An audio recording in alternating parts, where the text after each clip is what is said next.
नमस्कार दोस्तों। जो लोगों ने इस चैनल पर मेरा पिछला वीडियो देखा होगा उन्हें पता होगा कि पिछला वीडियो जो था वो प्रोडक्टिविटी हैक्स पर था कि कौन से ऐसे कॉमन प्रोडक्टिविटी टिप्स हैं जो कि बहुत आसानी से हम लोग इग्नोर कर देते हैं, मगर उस पे अगर हम लोग ध्यान दें तो हमारी प्रोडक्टिविटी, हमारी एफिशिएंसी बहुत हद तक इम्प्रूव कर सकती है। उसी से जुड़ा ये वीडियो भी होने वाला है, क्योंकि प्रोडक्टिविटी के साथ एक और बात आती है, वो है टाइम मैनेजमेंट की। अगर आप अपना टाइम अच्छे से मैनेज नहीं कर पा रहे हैं, तो ये बहुत चांसेस कम है कि आप प्रोडक्टिव पर्सन हो पाइएगा। बट टाइम मैनेजमेंट में हमारे पास एक रूटीन होता है, हमें पता भी होता है शायद कि हमें करना क्या है, हमें प्रोडक्टिविटी के हो सकते हैं सारे फंडे पता हो, बट फिर भी कहीं ना कहीं जो डेली लाइफ इंटरवेंशंस होते हैं उनसे हम त्रस्त होकर गिव अप कर देते हैं और हम अपना टाइम इफेक्टिवली मैनेज नहीं कर पाते। तो टाइम मैनेजमेंट पर मैंने ऐसे कोई ख़ास कोर्स वगैरह नहीं किया हुआ है, बट मैंने कुछ एक आध 2 आर्टिकल्स पढ़े हैं और हर बार देखा है कि कोई भी वेल रिसर्च्ड आर्टिकल में ये एक मैट्रिक्स का काफ़ी ज़िक्र होता है, जिसको हम कहते हैं आइज़नहावर मैट्रिक्स। अब इस मैट्रिक्स को मैंने जब खुद के लाइफ में अप्लाई किया, तो मैंने देखा कि मेरे लाइफ से जुड़ी हुई जो भी चीज़ें थी, वो भी काफ़ी ज़्यादा अरेंज्ड और ऑर्गेनाइज़्ड फ़ैशन में काम करने लगी। तो मैं यही मैट्रिक्स आपसे भी शेयर करना चाहूँगी। ये एक तरह का फ़ॉर्मूला है, एक तरह की थ्योरी है। अगर आप इसको अपने टाइम मैनेजमेंट में अप्लाई करिएगा, तो बहुत हाई चांसेस हैं कि आप भटकिएगा नहीं और बहुत अच्छे से आइडेंटिफ़ाई कर पाइएगा कि कौन से टास्क में आपको कब अपनी टाइम और एनर्जी इन्वेस्ट करने की ज़रूरत है। क्या होता है कि जब हम सुबह उठते हैं, हमारे पास शायद एक टू डू लिस्ट बनी हो, शायद हमारे पास बहुत सारे प्लान्स हो, दिन में जो भी कुछ करना है, जो भी टास्क हमें अचीव करने हैं, बट कभी ना कभी अचानक से अकस्मात परिस्थिति क्रिएट होती है और कुछ ऐसे काम भी आ जाते हैं हमारे लाइफ में जो हमारा अटेंशन शायद डिमांड करते हैं, और उस काम को कंप्लीट करने के लिए हमें अटेंशन अपना डाइवर्ट करना होता है, जिससे हमारे जो पहले के प्लान्स पहले से बने हुए थे वो कहीं ना कहीं अफेक्ट होते हैं और हम अपना टास्क अचीव करने से चूक जाते हैं। आइजनहावर मैट्रिक्स जो है, इन्हीं टास्क को जब भी आते हैं तो आइडेंटिफाई करने का हमें एक बहुत ही अच्छा फॉर्मूला प्रदान करता है। बिना देरी किए हुए जानते हैं कि आइजनहावर मैट्रिक्स है क्या। आइजनहावर मैट्रिक्स सिंपल है। इसमें क्या होता है कि जितने भी काम हैं आपके, उसको हम लोग 4 पार्ट्स में डिवाइड करते हैं।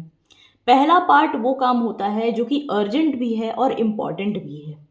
दूसरा वाला पार्ट ये होता है कि वो काम जो इम्पॉर्टेंट है पर अर्जेंट नहीं है, ठीक है।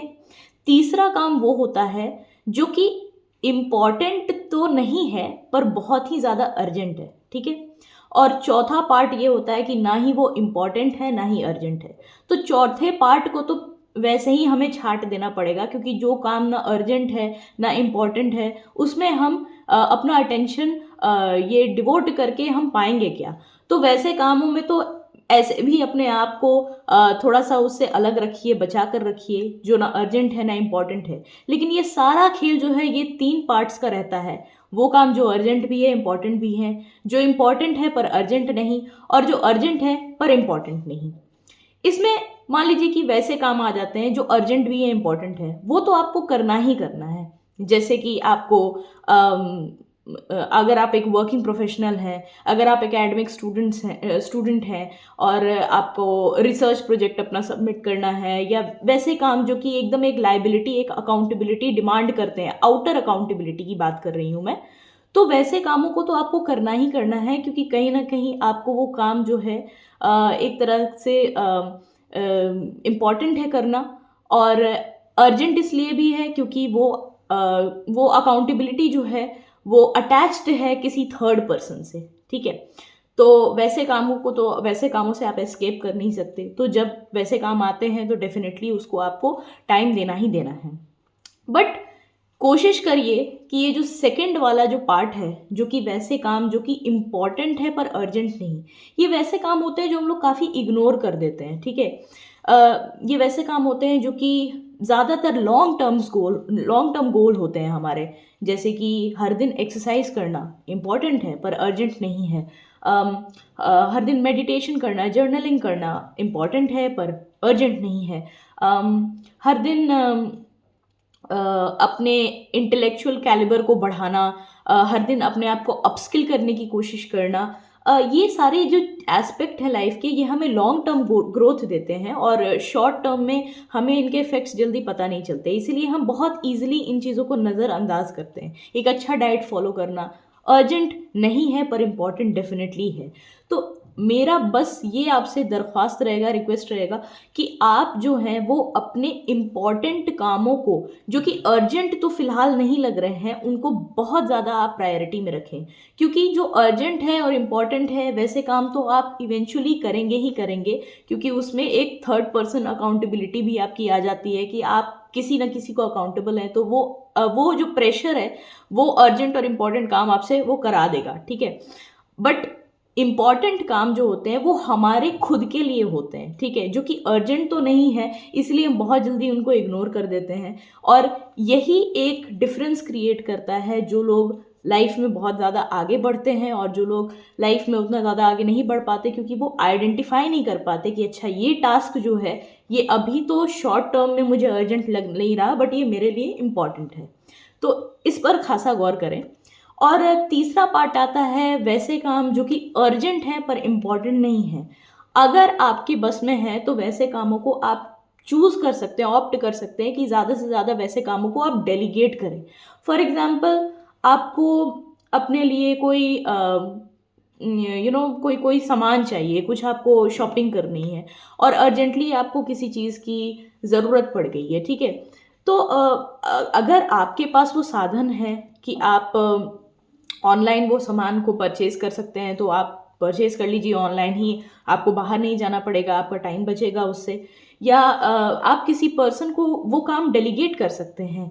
अगर घर पे आपके कोई सर्वेंट हैं, या फिर आपके कोई परिजन है, कोई मित्र हैं जो कि बाहर जा रहे हैं और रास्ते में उसी जगह से गुजर रहे हैं जिस जगह से वो सामान आ सकता है, तो आप उनको भी कह सकते हैं कि मेरे लिए वो सामान आप ले आओ।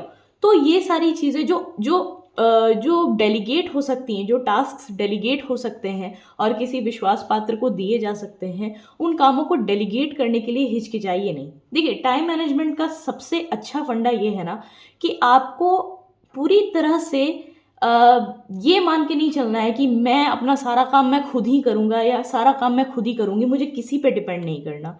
एक अच्छा टाइम मैनेजमेंट करने वाला जो व्यक्ति होता है वो हमेशा ये मानकर चलता है कि मेरे पास लिमिटेड ही टाइम है और उसी में मुझे अपना बेस्ट निकालना है, अपने बेस्ट टास्क को, अपने मोस्ट इम्पॉर्टेंट टास्क को अपना टाइम डिवोट करना है।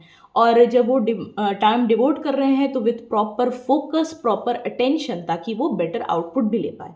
ये सारी चीज़ें करने के लिए आपको वैसे छोटे मोटे टास्क, जो एक तरीके से इरिटेशन टास्क मैं उसको कहूँगी, क्योंकि वो हमें हमारे डेली सस्टेनेंस से रिलेटेड होते हैं, वैसे टास्क अगर आप डेलीगेट कर पा रहे हैं तो बिना हिचक, बिना किसी हेजिटेशन के आप डेफिनेटली डेलीगेट करिए।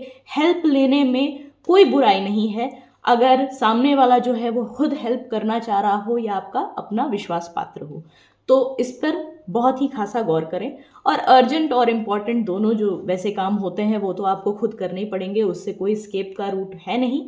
बट वैसे काम के लिए मान लीजिए कि दिन में कुछ समय जो है वो आप डिवोट अलग से कर सकते हैं और ज़्यादा फोकस जो है वो अपने इम्पॉर्टेंट टास्क पर करिए, जो फ़िलहाल आपको अर्जेंट तो लग नहीं रहे हैं, बट लॉन्ग टाइम में आप देखेंगे कि ये इतना ज़्यादा आपको बेनिफिट देंगे, आपकी पर्सनैलिटी को, आपके स्किल सेट को ये इतना ज़्यादा शार्प और पॉलिश करेंगे कि आपको कहीं ना कहीं से इसका फ़ायदा ज़रूर मिलने वाला है।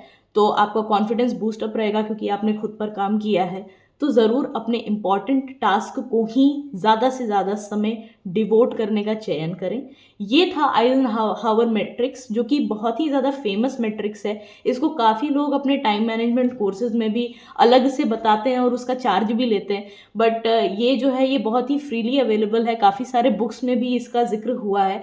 तो डेफिनेटली जिनको पता है बहुत अच्छी बात है, जिनको नहीं पता है उनके लिए ये एक तरह का फॉर्मूला हो सकता है अपने टास्क को आइडेंटिफाई करने का और उस पर काम करने का।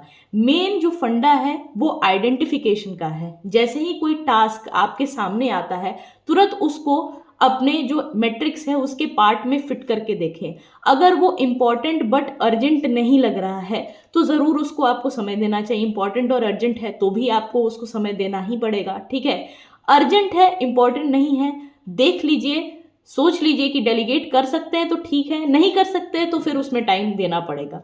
और वैसे टास्क जो कि अर्जेंट भी नहीं है, इम्पॉर्टेंट भी नहीं है, तो वैसे टास्क को आप थोड़ा सा अलग रख सकते हैं। अब ये पर्सन टू पर्सन डिपेंड करता है कि किसी के लिए क्या इंपॉर्टेंट होता है, किसी के लिए क्या अर्जेंट होता है, ये अपना चयन है। लेकिन एक तरीके से ये मैट्रिक्स जो है एक तरह का फॉर्मूला तो हमें प्रोवाइड कर देती है कि कैसे अपने टास्क को डिवाइड करना है, किस पार्ट में कैसे रखना है और किस पार्ट को हमें कितना अटेंशन देना है। तो इसी के साथ वीडियो समाप्त करते हैं। और अगर वीडियो ये अच्छा लगा है तो इस वीडियो को आप लाइक कर दें, चैनल को सब्सक्राइब कर लें। हाल में ही ये चैनल मैंने क्रिएट किया है तो उम्मीद यही करूँगी कि जितना ज़्यादा आपकी तरफ से प्रोत्साहन मिलेगा उतना ज़्यादा मैं और अच्छे अच्छे टॉपिक्स पर वीडियोस कवर करूँगी ताकि आप भी इनसे लाभ उठा पाएँ। धन्यवाद, सुनने के लिए बहुत बहुत धन्यवाद। नमस्कार, मिलते हैं अगले वीडियो में। Thank you.